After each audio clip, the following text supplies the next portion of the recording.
আপনার সন্তান কি পড়তে বসলেই জল খাওয়া, পেন্সিল কাটা, বাথরুমে যাওয়ার হাজার বাহানা, এক জায়গায় 2 মিনিটও শান্ত হয়ে বসতে না পারা এরকম করে? এটা কি শুধুই কি ছোটবেলার চঞ্চলতা, নাকি এর পিছনে লুকিয়ে আছে ADHDর মতন মনোযোগের সমস্যা? নমস্কার, আমি ডক্টর রাজেশ সরকার।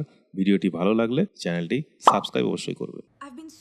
অসংখ্য বাবা মায়ের খুব সাধারণ একটা অভিযোগ, ডাক্তারবাবু ছেলেটা একদম পড়তে বসতে চায় না, সারাক্ষণ ছটপট করছে, স্কুলের টিচাররা রোজ কমপ্লেন করছে। বিশেষ করে বাচ্চারা যখন একটু বড় হয়, পড়াশোনার চাপ বাড়তে থাকে, তখন এই সমস্যা আরও বেশি করে চোখে পড়ে। আমরা অনেক সময় রেগে গিয়ে বাচ্চাকে বকাঝকা করি, মারধর করি, ভাবি ছেলেটা ইচ্ছে করে দুষ্টুমি করছে। কিন্তু একবারও কি ভেবে দেখেছেন, হয়তো আপনার সন্তানের ব্রেন তাকে এক জায়গায় স্থির থাকতে দিচ্ছে না। আপনার সন্তানের এই ছটফটের স্বভাবটা কি সম্পূর্ণ স্বাভাবিক, নাকি সে অ্যাটেনশন ডেফিসিট হাইপার অ্যাক্টিভিটি ডিসঅর্ডার বা ADHD-তে ভুগছে? এই ADHD আসলে কি? আমাদের ব্রেনে ডোপামিন এবং নরএপিনেফ্রিন নামক দুটি রাসায়নিক পদার্থ, নিউরোট্রান্সমিটার থাকে। এরা আমাদের মনোযোগ ধরে রাখতে এবং স্থির থাকতে এবং আবেগ নিয়ন্ত্রণ করতে সাহায্য করে। যাদের ADHD থাকে তাদের মস্তিষ্কের ফ্রন্টাল লোবে বা সামনের দিকে এই হরমোনগুলোর কাজ কিছুটা ঘাটতি থাকে। এর ফলে ব্রেন কোনো একটি নির্দিষ্ট কাজে দীর্ঘক্ষণ ফোকাস ধরে রাখতে পারে না। এটা কোনো মানসিক রোগ নয়, পাগল হয়ে যাওয়া নয়, এটা মূলত একটা নিউরো ডেভেলপমেন্টাল কন্ডিশন। এর পিছনে কিছু জিনগত কারণ থাকতে পারে, আবার গর্ভাবস্থায় মায়ের সঠিক পুষ্টির অভাব বা অতিরিক্ত স্ট্রেসও কারণ হতে পারে। একটা সাধারণ দুরন্ত বাচ্চা আর একটা ADHD থাকা বাচ্চার মধ্যে পার্থক্যটা বুঝবেন কি করে? 3টি লক্ষণের উপর নজর রাখতে হবে। 1 নম্বর হচ্ছে মনোযোগের অভাব। সাধারণ চঞ্চল বাচ্চা হয়তো পড়তে বসে একটু দুষ্টুমি করবে, কিন্তু তাকে যদি পছন্দের কোনো কাজ দেওয়া হয় সে কিন্তু মন দিয়ে সেটা করবে। কিন্তু ADHD থাকলে বাচ্চার মনোযোগ খুব দ্রুত হারিয়ে যায়। তারা খুব ছোট ছোট ভুল করে, কেয়ারলেস মিস্টেক্স। যেমন ধরুন, ক্লাস 2 এর বাচ্চা স্কুলের পরীক্ষায় খুব সহজ একটা অঙ্ক সে যোগের জায়গায় বিয়োগ করে বসে আছে। না পারার জন্য নয়, কিন্তু স্রেফ খেয়াল না করার জন্য। এরা রোজ স্কুলে পেন্সিল, ইরেজার বা জলের বোতল হারিয়ে ফেলে চলে আসে। ওদেরকে কেউ কিছু বললে মনে হয় যেন শুনতেই পাচ্ছে না, কোনোটা যেন স্বপ্নের ঘরে আছে। Hyper activity. সাধারণ বাচ্চারা মাঠে বা পার্কে দৌড়াদৌড়ি করে, একদম স্বাভাবিক। ADHD-তে আক্রান্ত বাচ্চা এমন জায়গায় দৌড়াদৌড়ি করবে যেখানে সেটা একদম করাই উচিত না। হয়তো ক্লাসরুমে টিচার পড়াচ্ছে, তার মাঝখানে সে উঠে হাঁটতে শুরু করলো, বাড়িতে সোফায় বা বিছানায় লাফালাফি করা শুরু করলো, সবসময় হাত পা নাড়ে, খেতে বসেও চেয়ার দোল খাওয়ানো। এদের দেখে মনে হবে যেন ভিতরে একটা মোটর লাগানো আছে যা সবসময় চলছে। ইম্পালসিবিলিটি। এরা নিজেদের টার্ন বা পালার জন্য একদম অপেক্ষা করতে পারে না।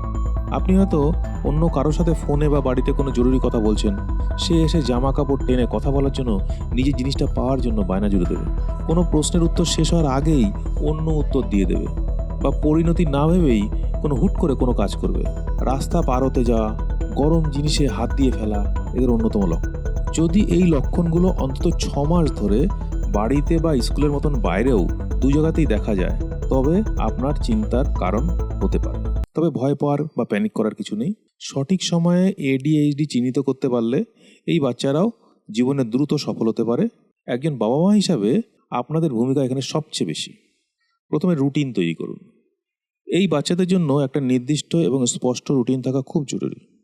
ঘুম থেকে ওঠা, পড়তে বসা, খেলাধুলা সব কিছুর একটা নির্দিষ্ট সময় ঠিক করুন এবং সেটা বাড়ির দেয়ালে টাঙিয়ে দিন, যাতে বাচ্চারা সবসময় ওটা দেখতে পায়। কাজকে ছোট ছোট ভাগে ভাগ করুন। একসঙ্গে 1 ঘন্টার পড়া না দিয়ে পোমোডোরো টেকনিক ব্যবহার করতে পারেন। যেমন 15 মিনিটের পড়া, তারপর 5 মিনিটের ব্রেক। বড় কোনো প্রজেক্ট দিলে সেটাকে ছোট করে 3টে বা 4টে ধাপে ভেঙে দিন। ডায়েট। আমাদের এখানকার সাধারণ খাবার দাবারই দিন, তবে বাইরে অতিরিক্ত প্যাকেটজাত খাবার, অতিরিক্ত চিনি, চকলেট, কোল্ড ড্রিঙ্কস এবং আর্টিফিশিয়াল কালার বা প্রিজারভেটিভ দেওয়া খাওয়ার একদম বন্ধ করুন। এগুলো বাচ্চার হাইপার অ্যাক্টিভিটি কয়েক গুণ বাড়িয়ে দেয়। খাবারে পর্যাপ্ত ওমেগা-3 ফ্যাটি অ্যাসিড রাখুন। আমাদের দেশি ছোট মাছ, টাটকা শাকসবজি, আখরোট বা ফ্ল্যাক্সিড ব্রেনের জন্য দারুণ কাজ করে। অ্যাক্টিভিটি বাড়ান, স্ক্রিন টাইম কমান। অতিরিক্ত মোবাইল বা টিভি মনোযোগ আরও কমিয়ে দেয়। এর বদলে বাচ্চাদের প্রতিদিন অন্তত 1 ঘন্টা মাঠে ফিজিক্যাল অ্যাক্টিভিটি করতে দিন। এই যে শারীরিক পরিশ্রম তাদের ভিতরের এনার্জি বের করে দিতে সাহায্য করে। যদি দেখেন যে এই রুটিনগুলো মেনেও বাচ্চার স্বভাবের কোনো পরিবর্তন হচ্ছে না, তবে দেরি না করে একজন স্পেশালিস্টের পরামর্শ নিন। সঠিক বিহেভিয়ারাল থেরাপি, কাউন্সিলিং এবং খুব প্রয়োজনে ওষুধের মাধ্যমে এই সমস্যার চমৎকার সমাধান সম্ভব। আর এক্ষেত্রে হোমিওপ্যাথি চিকিৎসা এখানে অপূর্ব কাজ করে। মনে রাখবেন, আপনার বাচ্চা ইচ্ছে করে আপনাকে বিরক্ত করছে না, ওর মস্তিষ্ক ওকে দিয়ে এই কাজগুলো করাচ্ছে। এই সময় ওকে বকাঝকা একদম নয়, বরং আপনার ভালোবাসা, ধৈর্য, সাপোর্ট সবচেয়ে বেশি প্রয়োজন।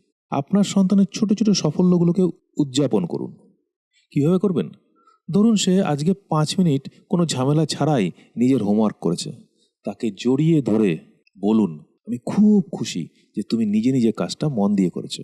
খাতায় বা তার হাতে একটা স্টার এঁকে দিন, স্মাইলি দিন। ভালো কাজের পুরস্কার হিসাবে উইকেন্ডে তার পছন্দের কোনো জায়গায় ঘুরতে নিয়ে যান, বা তার পছন্দের কোনো একটা খাবার রান্না করে খাওয়ান। রেজাল্ট যাই হোক না কেন, তার চেষ্টাকে বেশি গুরুত্ব দিন, অ্যাপ্রিসিয়েট করুন। দেখবেন ওর আত্মবিশ্বাস বেড়ে যাবে এবং ধীরে ধীরে এই সমস্যার সমাধান হবে। আপনার সন্তানের মধ্যেও কি এমন কোনো লক্ষণ খেয়াল করেছেন? নিচে কমেন্টে আপনার অভিজ্ঞতার কথা জানান। ভিডিওটি থেকে নতুন কিছু শিখতে পারলে অবশ্যই লাইক করুন। আপনার পরিচিত সব বাবা মায়ের সাথে শেয়ার করুন। সাবস্ক্রাইব করতে বেল আইকনটি প্রেস করতে ভুলবেন না। সুস্থ থাকুন, ভালো থাকুন। নমস্কার।